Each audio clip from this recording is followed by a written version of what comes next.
Liepos karštis Slovėnijoje tą dieną buvo alinantis. Vietos politikai, verslininkai ir bendruomenės lyderiai susirinko paminėti istorinio pasiekimo. Savos upė, ilgiausia šalyje, buvo ruošiamasi tramdyti. Naujai statoma Blankos hidroelektrinė buvo beveik baigta.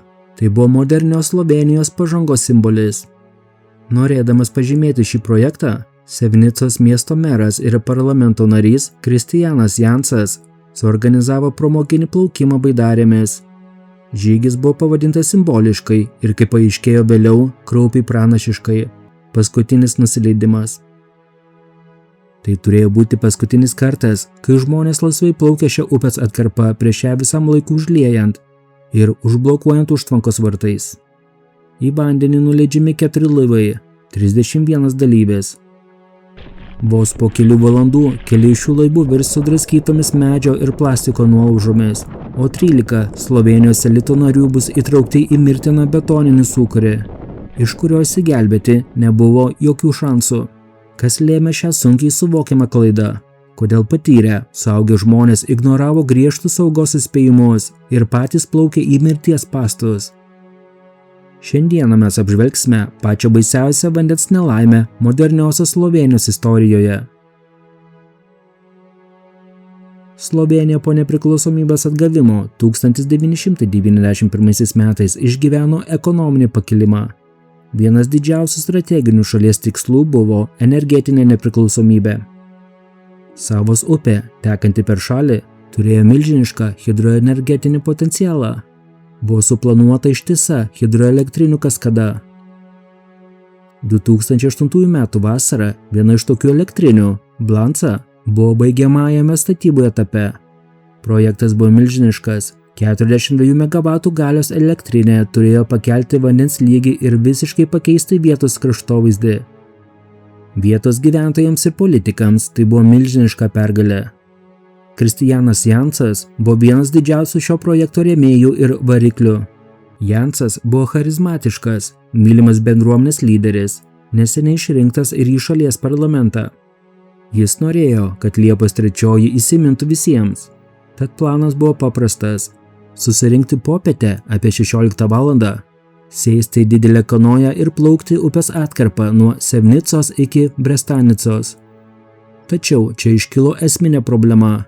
Ši upės atkarpa jau nebebuvo ta pati natūrali upė, kurią vietiniai plaukiojo dešimtmečius.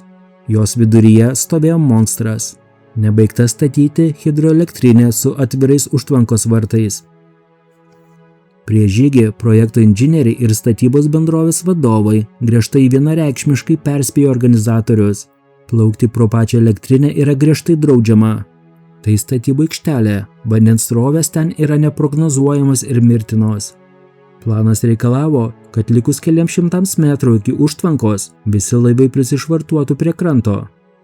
Persineštų valtį sausumą pro statybvietę ir tik saugiai praėjus užtvanką grįžtų į vandenį. Bet tą dieną azartas, pasitikėjimas savimi ir deja, tragiškas saugumo taisyklių ignoravimas nugalėjo sveiką protą. Liepos 3 dieną, 16 valandą, startas. Nuotaika puiki. Dalyviai susėdė į 4 laivus, 3 didelės kanojas, kiekvienoje po 6-7 žmonės ir viena motorinė ugniagesių gelbėtojų valtis, kurie turėjo užtikrinti saugumą.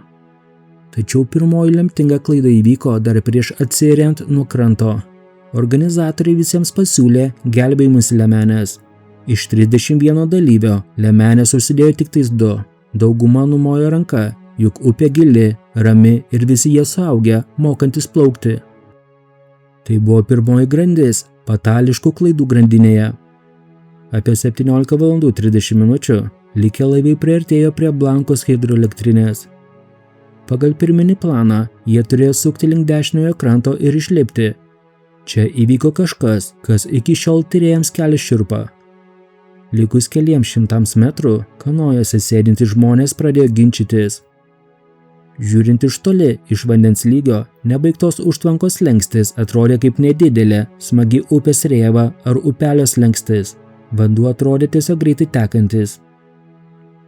Kažkas kanojoje sušuko, plaukime tiesiai, bus smagiau.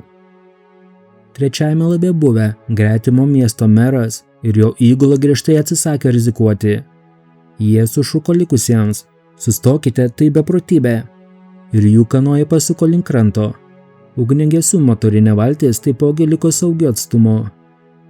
Tačiau pirmosios dvi kanojos, kuriuose sėdėjo Semnicos miesto meras Jansas, savivaldybės tarybos nariai, vietos infrastruktūros įmonių vadovai, nusprendė nepaisyti perspėjimų. Jie nukreipė savo kanojas tiesiai į atvirus užtvankos vartus. Prie užtvankos priartėjo pirmoji kanoja su 7 žmonėmis. Jie atrodė laimingi su tam tikru virpuliu, lyg ruoštųsi važiuoti amerikietiškais kalneliais. Jie įplaukė į tamsią užtvankos sekciją pro užtvankos vartus, kur turi leistis šlaitu žemyn. Jiems įplaukiant į tamsą ir pradedant dingti iš akiračio, staiga kanojos galas šoktelėjo į viršų, nes jie pradeda slysti pačiu užtvankos šlaitu žemyn. Tada pasigirsta kažkieno klyksmas. Po to stoja visiška tyla. Ši kanoja, vos nuslydusi šlaitu žemyn, pasiekė žemiau esantį vandenį, tačiau iš karto apsiverčia, išmesdama visus 7 žmones į vandenį. Šie žmonės net nespėjo įkvėpti oro prieš juos įtraukiant po vandeniu. Užtvankos apačioje, po vandeniu, kur jie atsidūrė, buvo didelės povandeninių tunelių angos. Šie tuneliai veikia kaip dulkių siurbliai, jie siurbia vandenį į vidų ir varė jį pro turbiną, priversdama ją suktis. Praėjus pro turbiną, vanduo būdavo išmetamas kažkur pasroviui. Kol šie 7 žmonės buvo įtraukti po vandeniu, kitos kanojos net neturėjo supratimo, kas įvyko, ir tęsė savo kelionę link vartų. Antroji kanoja, nusileidusi žemyn, apačioje taipogi apsivertė. Visi žmonės atsidūrė vandenyje ir akimirksniu buvo įtraukti po vandeniu. Norint suprasti, kodėl beveik niekas neišgyveno, reikia suprasti dirbtinių užtvankų fiziką. Žmonėms, neturintiems inžinerinių žinių, toks slenkstis atrodo kaip paprastas kriuklys, nukrentat žemyn ir plaukia toliau. Tai yra pati pavojingiausia iliuzija vandenyje, gelbėtojų vadinama mirties mašina. Kai vanduo krenta per užtvankos slenkstį, jis atsitrenkia į žemiau esantį vandenį ir sukuria reiškinį vadinamą atgalinę srovę arba hidrauliniu šuoliu. Kai abi kanojos persirito per blankos užtvankos kraštą, jos akimirksniu pateko į šį sifoną. Milžiniškas vandens slėgis trenkėsi į valtis. Viena iš kanojų netgi buvo perlaužta per pusę. Šioje vietoje upės dugne bus suformuotos specialios betoninės nišos ir slenksčiai, skirti prislopinti vandens energiją prieš jam tekant toliau. Žmonėms tai reiškia viena. Jie buvo įtraukti į giluminį sūkurį. Vanduo juos blaškė į betoninį dugną, traukė gilyn, neleido iškilti į paviršių ir suko mirtiname rate. Kadangi jie neturėjo gelbėjimosi liemenių, o vanduo ten buvo stipriai pristotintas oro burbuliukų, todėl jame kūnas iš viso nesilaiko. Išplaukti savo jėgomis buvo fiziškai neįmanoma. Gelbėtojai ir policija įvykio vietoje pasirodė jau po 15–20 minučių. Vaizdas, kurį jie išvydo, buvo stingdantis kraują. Vandens paviršiuje plūduriavo tik kanojų nuolaužos ir keletas asmeninių daiktų. Pačių žmonių nesimatė. Srovė buvo tokia galinga, kad narai tą vakarą netgi negalėjo panerti. Rizika patiems būti įtrauktiems į užtvankos sifoną buvo per didelė. Vienintelis stebuklas įvyko pačią pirmąją minutę. Merui pavyko išstumti savo žmoną Aną iš pagrindinio sūkurio zonos. Vandens srovė ją stebuklingai pranešė pro sifoną ir išmetė tolyn į upę, kur jie pastebėjo ir išgelbėjo trečiosios kanojos įgulą. Ana tapo vienintelė iš 14 abiejų kanojų keleivių, kuri liko gyva. Per pirmasias 3 valandas gelbėtams pavyko ištraukti 3 žuvusiųjų kūnus, tarp jų ir patį merą Kristijaną. Medikai dar bandė reanimuoti kai kurias aukas ligoninėse, tačiau vandenyje praleistas laikas buvo per ilgas. Kita nukentėjusioji mirė ligoninėje kitą rytą. Likę 9 žmonės buvo paskelbti dingusiais. Slovėnijai tai buvo nacionalinis šokas. Jau naktį į nelaimės vietą atvyko šalies premjeras ir prezidentas. Šalis sustojo, parlamento sesijos buvo atšauktos. Iš pažiūros paprasta gelbėjimo operacija virto masinė 5 dienų paieškos akcija. Joje dalyvavo virš 1000 žmonių. Policijos specialiosios pajėgos, narai, civilinė sauga, šunys, skraidė sraigtasparniai. Kad sumažintų srovę prie užtvankos, inžinieriai turėjo manipuliuoti kitų aukščiau esančių hidroelektrinių užtvankų vartais.